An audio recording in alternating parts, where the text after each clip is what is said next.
इस देश में वास्तव में न्याय की ज़रूरत है और फास्ट न्याय सबको मिलना चाहिए, जल्दी न्याय सबको मिलना चाहिए।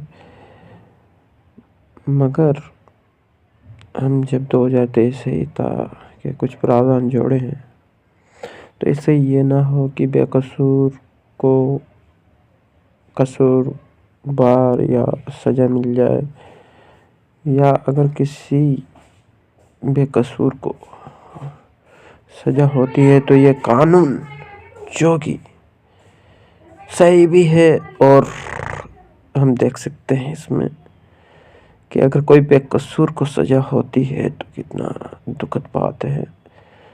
और मतलब 100 गुनहगार छूट जाए, एक बेकसूर को सज़ा ना हो। तो ये एक डायलॉग था। बाकी अब अगर हम तेज न्याय की परिकल्पना करते हैं तो हम अरब राष्ट्रों से भी तो हम अपने देश के कानून न्याय की तुलना कर सकते हैं। वहाँ पे भी फटाफट न्याय है, तुरंत फांसी की सज़ा है, ये है वो है उनके कानून में। और कुछ देश है कि लोग इतने एजुकेटेड है, इंग्लैंड में संविधान नहीं है पर वो मानते हैं, उस तरीके से जीते हैं कि उनको संविधान की ज़रूरत ही नहीं पड़ती है। अपने को संविधान की ज़रूरत है पर ये कानून, ये नियम जोड़े गए हैं। हटाना कोई नियमों को गलत है, क्योंकि जो पुराने एक्ट है वो बहुत ज़रूरी है। हमने इतिहास की कितनी चीज़ें हैं, कितना बड़ा इतिहास है, हमने कुछ चीज़ें नहीं हटाई है, उनको भी ऐड करके सजो के रखा है। हाँ, जिनकी ज़रूरत नहीं उनको पीछे छोड़ दिया है, वो अच्छा काम है, अच्छी बात है। बाकी उनको भुलाया नहीं गया है इतिहास में। तो हमें इस चीज़ का ख्याल रखना चाहिए कि जो भी संहिताएँ हैं, जो भी जिस प्रकार का न्याय कानून व्यवस्था है और जिस प्रकार के प्रावधान है उनको रखना चाहिए। कभी भी किसी भी एक्ट की, प्रावधान की कब ज़रूरत आ पड़ जाए कह नहीं सकते। तो इसीलिए ये सबके अपने अपने विचार हो सकता है मैं आपके विचारों से सहमत ना हो पाऊँ, फिर भी विचार प्रकट करके आपके अधिकारों की रक्षा करूँगा वालतेर। तो सबके अपने अपने मत हैं और इतने लोगों ने कुछ फैसला लिया है, सोच समझ के लिया है। बाकी ये है किसी बेकसूर को सज़ा मिलती है फास्ट न्याय से तो वो एक प्रकार से अन्याय हो जाएगा। तो इस चीज़ को हमें अब तेज विशेषज्ञ होना पड़ेगा और विशेष बारीक नज़र हमें स्थूल से सूक्ष्म अपनी नज़र अपने रखनी पड़ेगी और उतना कठोर में पढ़ना लिखना पड़ेगा कि हम सत्य की कसौटी पर सत्य में जीते और सही न्याय दे सके। धन्यवाद। ये अपने अपने विचार थे, कोई अन्य महत्वपूर्ण नेगेटिव में ना जोड़े। आप सभी का प्यार ऐसे बना रहे, सबका मंगल हो, सबको बुद्धं शरणं गच्छामि। धन्यवाद साथियों। नमस्कार साथियों, जमी का सच। वास्तविकता ये है, एक चुनाव देश में कराने का जो मैनिफेस्टो में, घोषणा पत्र में, जो पार्टियां बीजेपी पार्टी के संकल्प पत्र में है, लोकसभा चुनाव जो कि चल रहे हैं 2024 के लग रहे हैं चुनाव, उसमें है कि एक हिंदू संहिता को लागू करेंगे, पहला पॉइंट। दूसरा है कि देश में एक चुनाव कराएंगे। तो ये दोनों चीज़ें समझने की ये है दोस्तों, पहले तो कि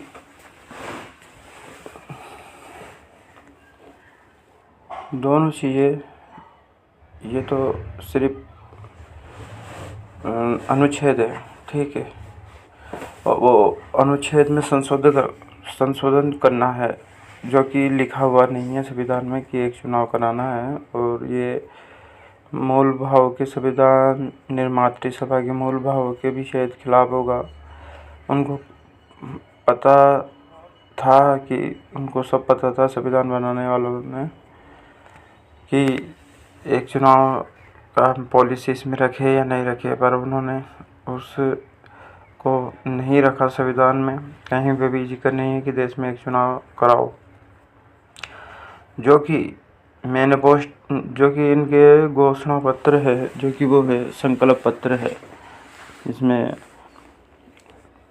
हिंदू संहिता को लागू करना। अरे भाई, वो कोई कार्य योजना थोड़ी है। आप योजनाएं गिनाइए कि क्या क्या लोगों के लिए काम कराएंगे, क्या क्या आपके दिल में है। एक जो कि पॉलिसी है, वो संविधान का अनुच्छेद में, मतलब इस संविधान में जोड़ना है कुछ नया। ठीक है, तो ये तो एक बिल्कुल ही खारिज होने वाली बात है, क्योंकि पानी एक नहीं है, भाषा एक नहीं है, राज्य एक नहीं है, सीमा एक नहीं है, क्षेत्र एक नहीं है, लोगों में अपने एरिया में विभिन्नता है। तो ये कैसे पॉसिबल है एक चुनाव होना, और इससे क्या तानाशाही, हम कैसे केंद्र का पावर फिर चुनाव में बढ़ता है, राज्यों का पावर घटता है एक चुनाव कराने से।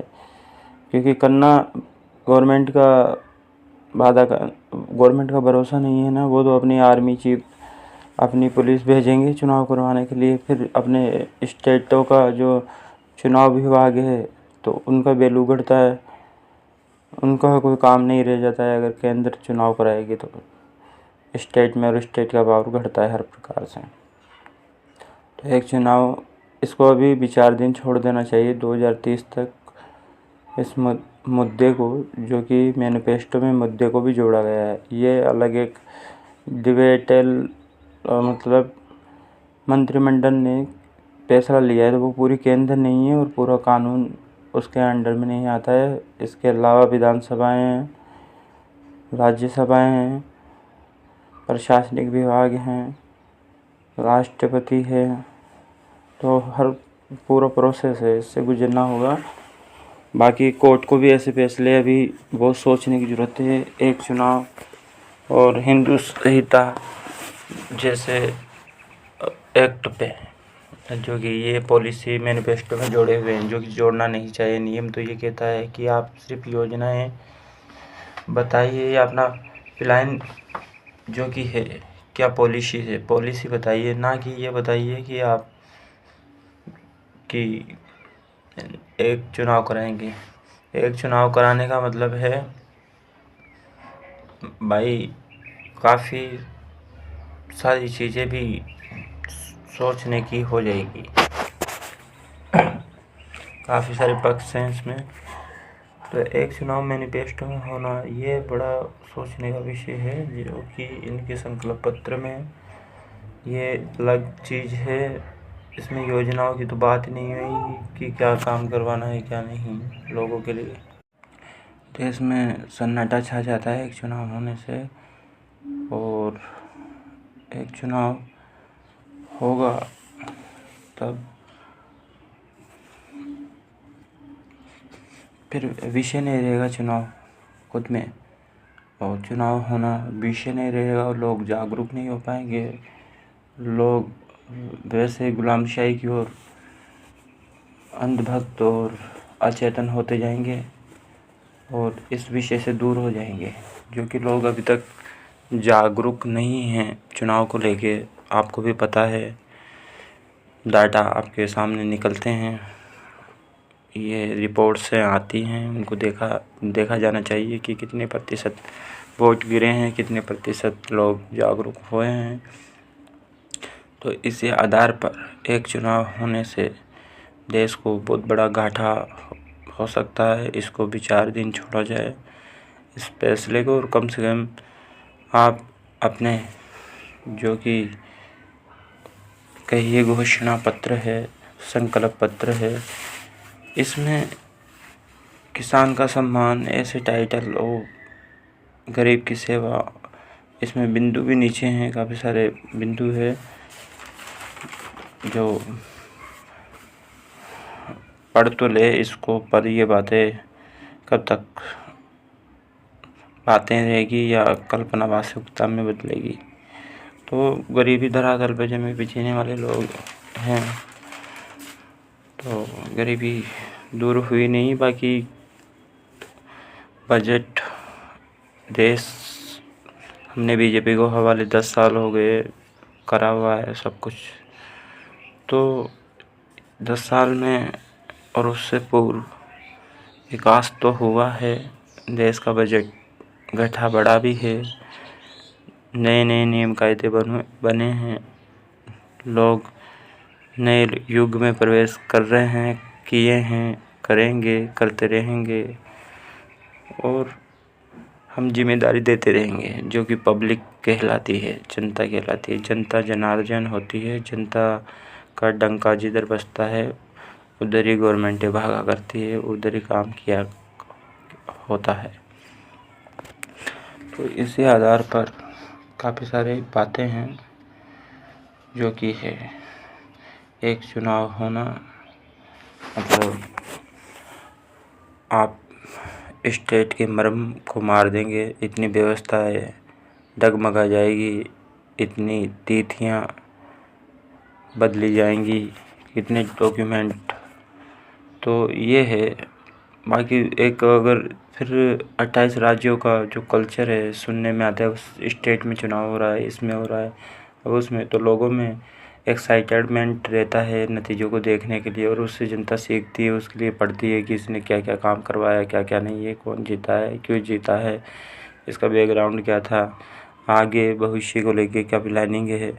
तो लोग पार्टियों को देखते हैं, निर्दलीयों को देखते हैं, उम्मीदवारों को देखते हैं, हताशों को देखते हैं, तो वो देखना बंद हो जाएगा एक चुनाव होने से। और अगर संविधान में कहीं पे लिखा हुआ हो तो आप श्योर कीजिए, एक चुनाव करवाइए, कोई दिक्कत नहीं है। बाकी संविधान बनाने वाले जानते थे कि चुनाव करवाना चाहिए एक चुनाव, या देश में नहीं, और वो भविष्य आराम से 500-600 साल का देख ही सकते थे, कम से कम ये है। बाकी वो अपने से ज़्यादा पढ़े लिखे थे, इस पीढ़ी में भी इतने लोग उतना नहीं पढ़े हुए हैं जितना उस पीढ़ी के, जो कि 1947 से 60 तक के बीच में, वह लोग 1930 से आप 60 के बीच का जो दशक है, 30 साल, वो बहुत ही त्याग भरे और बुद्धिजीवियों के त्याग और देश के बलिदान से निर्मित एक अपने लिए जादुई किताब, न्याय की किताब, अधिकारों की किताब दी है। तो उसमें छेड़खानी होना, वो अपना सबसे बड़ा ग्रंथ होना चाहिए, वो सबसे बड़ा अपना मंदिर होना चाहिए, वो अपनी सबसे बड़ी मस्जिद, दरगाह, चर्च होना चाहिए, क्योंकि वो न्याय करता है, हमें तौर तरीके सिखाता है और एक सुचारू व्यवस्था की ओर आगे बढ़ाता है और हमें संस्कृति जो हमारी है सदियों पुरानी, उसके साथ हमें बने रह के जीना सिखाता है। तो हम उसके खिलाफ अगर कुछ काम करते हैं, जो कि संविधान है और संविधान के बनाने वाले लोग और वो दिन और वो पैसा सब कुछ, तो ये समान नागरिक संहिता का जिक्र संविधान में हुआ है।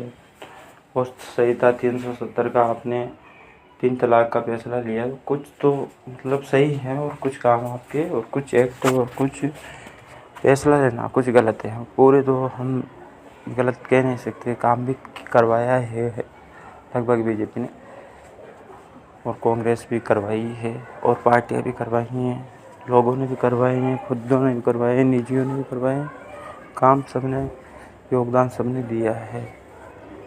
तो इस ओर तो हम जा रहे नहीं।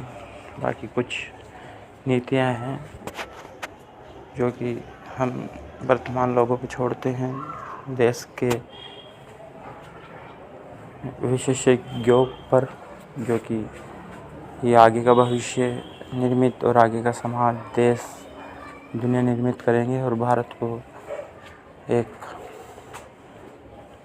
सम्मानित देश के रूप में, विकासशील देश के रूप में दिखा पाएंगे। धन्यवाद साथियों। अगर किसी के दिल को या किसी को बुरा लगा मेरी बातों से तो मैं उसके लिए क्षमा प्रार्थी हूँ। आपका नेटवर्क विजय। धन्यवाद साथियों।